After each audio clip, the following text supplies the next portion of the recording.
Hello mga kabibig! Welcome back sa ating bagong YouTube channel. Ito ang pinakamaingay na YouTuber sa balat ng YouTube. Ako si Kabibig, maglabag-labag na siya with evidence. So, na-offend si Senator Jinggoy Estrada sa sinabi ni Erwin Tulfo.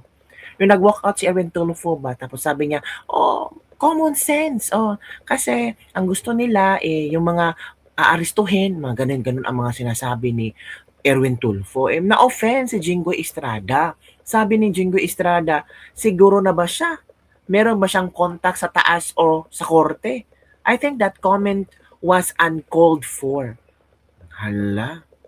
As why the proposed motion has to be resolved today, Estrada replied, why not?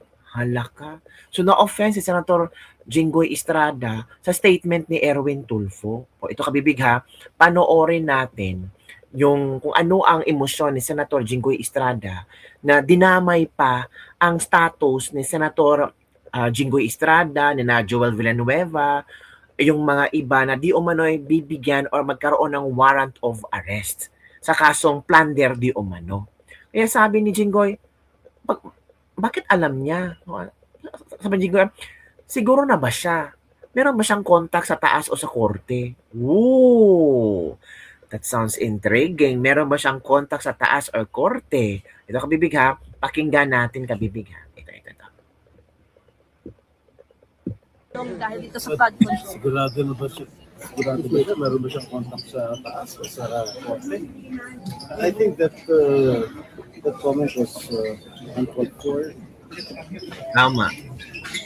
Anong confidence man si Erwin I don't know why he mentioned that hindi ko alam kung bakit how he came up to that conclusion. Pero offensive ba para sa Of inyo? course, very offensive. At uminim mo nabanggit na nabanggit si Ano?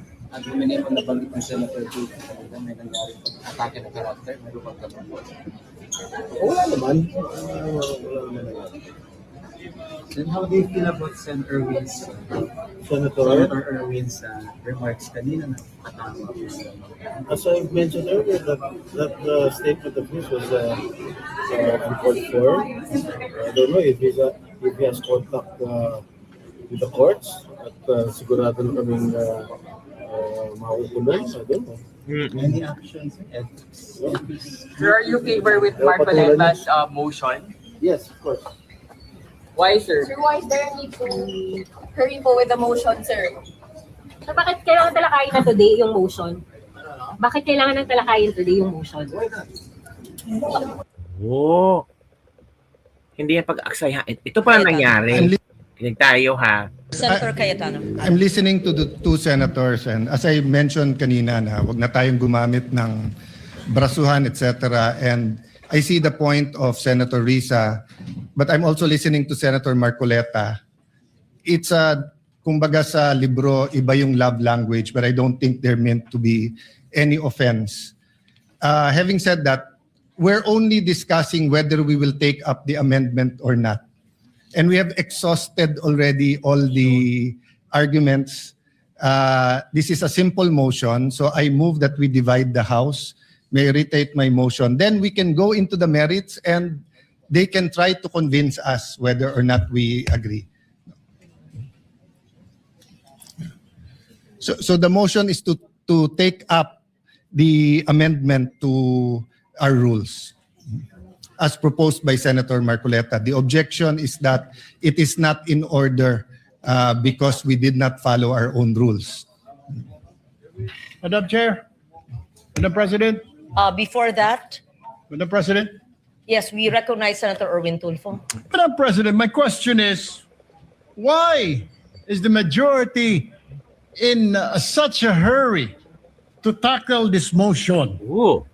This allowing a senator for justifiable reasons to attend and participate in the session through teleconference, whereas in Rule 14, Section 41, under B, it says convene and hold a session through teleconference, video conference, or other reliable forms of remote or electronic means using appropriate information and communications technology system due to force majeure, Madam President, or the occurrence of a national emergency.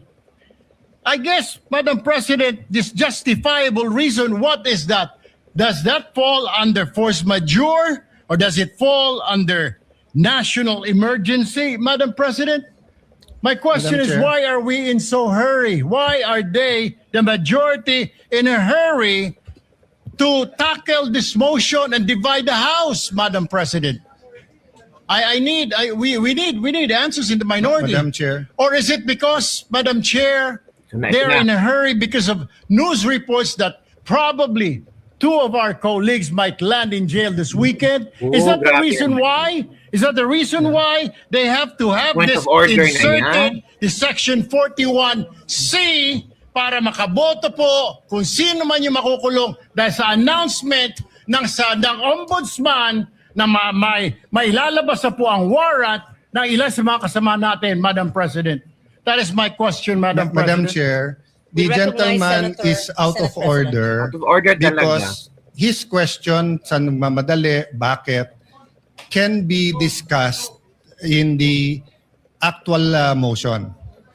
Can be discussed after the motion whether we should take it up. We take offense that bibigyan niya ng ganyang kulay. It's just like us saying, are you afraid if we have the hearing on the Blue Ribbon on flood control, mababanggit ka rin? You do not make that kind of statements here in the Senate because you assume good faith from everyone. That rule, Tama. hindi minadali. May 11 pa ho yun. So, Madam Chair, I move that we divide the House. And the voting will be done via Viva Voce. Madam President, Minority Leader. I move to adjourn or a quorum call. Nag-walk out na kasi ang minority. Diba? That is a higher precedence, Madam President. So I only see the Minority Leader representing the minority. The others had left. On Madam Chair, we will not object, but for the record, Yes. they scampered out Tama. and left the minority leader instead of discussing the Tama. rule. Tama. We are not even discussing the rule yet. And then, Nag-walk out sila. ganun na yung allegation nila. And no one from the minority stood up to say that out of order si Senator Correct. Erwin Tama. Tulfo. So we will not object, Madam Chair. In fact, we move that we adjourn till 5 p.m. Madam President, Monday. before that, Madam Before we President, adjourn. motion to adjourn is Senate not President. debatable. Akala ko ba uh, magaling sa rules? We're not Parliamentary debating. inquiry. It's not We're not debatable. debating Madam minority President, Parliamentary leader. move to Madam adjourn. President. We're I'm not not debating, debating, Madam and we Chair. will indeed adjourn. Parliamentary inquiry. Yes, Senator Marcoleta. Nung pong nagsimula tayo, Madam, meron po ba tayong quorum? We had a quorum. Yes. Yes, Madam President. Kapag ka po ba nag-walkout ang minority, nawawala po yung quorum. Nagsimula po tayong may quorum. It doesn't matter if they walk out. Yes, I think we still have the quorum. Madam President, once there is a quorum call, you have to call the roll. Kahit present lahat o kulang kanina o there was a motion to dispense, whatever that is. Not A upon a quorum situation, call, Madam President, when motion they, to- when they motion to readily adjourn and willingly walk out. takes precedence. Hindi po yung covered ng rule natin, Madam President. Madam Kung President, sakasakali As po, reiterated by the Senate President and as conveyed by the Minority Leader, former Senate President, the rule states that the motion to adjourn takes precedence. I'm not taking sides, 5 p.m. Monday. and we will adjourn session. There you go, kabibig. Naku. Makabibig. Ito ang commenter, Manderson. Didn't they did it when Trillanes was in jail? He can attend sessions via Skype. I remember because he was interviewed and showed his cell. Also is walking out the same as filibuster. So it will be delayed over and over, and I think they're practicing if they can have majority, the minority will keep walking out. And it's favorable to the minority because they will use it to tarnish the majority. Force majeure din ba yung case ni Dilima when she was in jail? Tapos si Lito Lapid ililipat sa majority. The Bulaga 11 started the bend the law technique. Now that it was used against them, it becomes unacceptable. Kabado masyado, mukhang maraming dawit sa maleta. Uy, ano ba naman yan? Di ba sabi ni Senator Cayetano, what if kung ganito what if sa Blue Ribbon Committee, ma-mention yung pangalan nila, ganun bang gawin nila? Hindi nila hawak ang beat kasi kaya nag-walk out na lang. Typical na gawain ng mga talunan.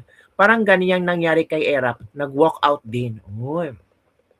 Idol lang nagtitraining sa pag-walk out. Ang lahat ng senador ay inelect ng milyon-milyong tao na rapat lamang sila ay maka-attend at makaboto sa Senate hearing sa anumang paraan gaya ng online. If pwedeng mag-online voting, mag-online class at iba pa, bakit bawal Senado yon? Hayaan yung magtrabaho ang mga politiko sa anumang paraan kaya gampanan ang tungkulin nila sa bayan. Nakakahiya ang Bulaga 11. Majority rules, kaya nga gusto nilang makuha yan, kaya nga sunod-sunod ang kaso na nasa majority na senador. Talk the legalities, walk out na lang. Dito muna makikita kung gaano kakawalang hiya ang 11 na malita. Nakalagay ba sa konstitusyon yung present lang sa Senate Hall?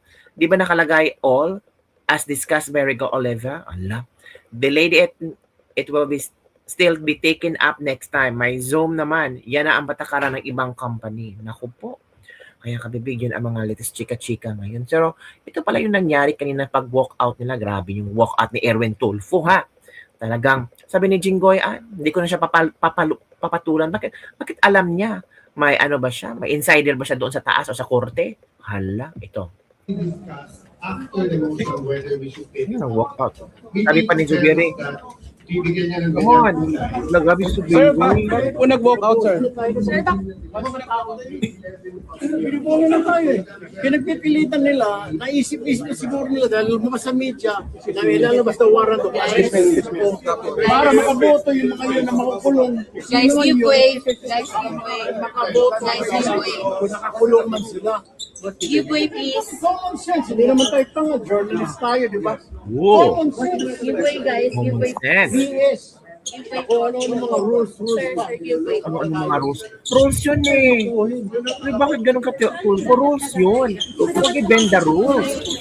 Bend the rules yata. Ano mga rules? We have to follow rules para maging We are not the part of United, the travesty of our rules, of Senate rules. Ay, hindi maniwala si Tulfo ng rules. Sabi ni Tulfo, rules. Against the rules. Sabi ni Tulio, bakit may pa-rules pa? Hala ka. Kaya papayag sa mga Hindi sila pwedeng magboto. Hindi sila pwedeng magbasa ng motion. Guys, senators. violation of the rules. Excuse me. What's the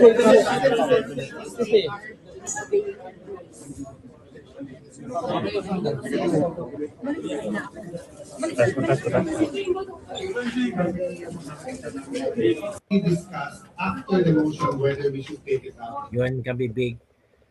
Hulo sila kanina.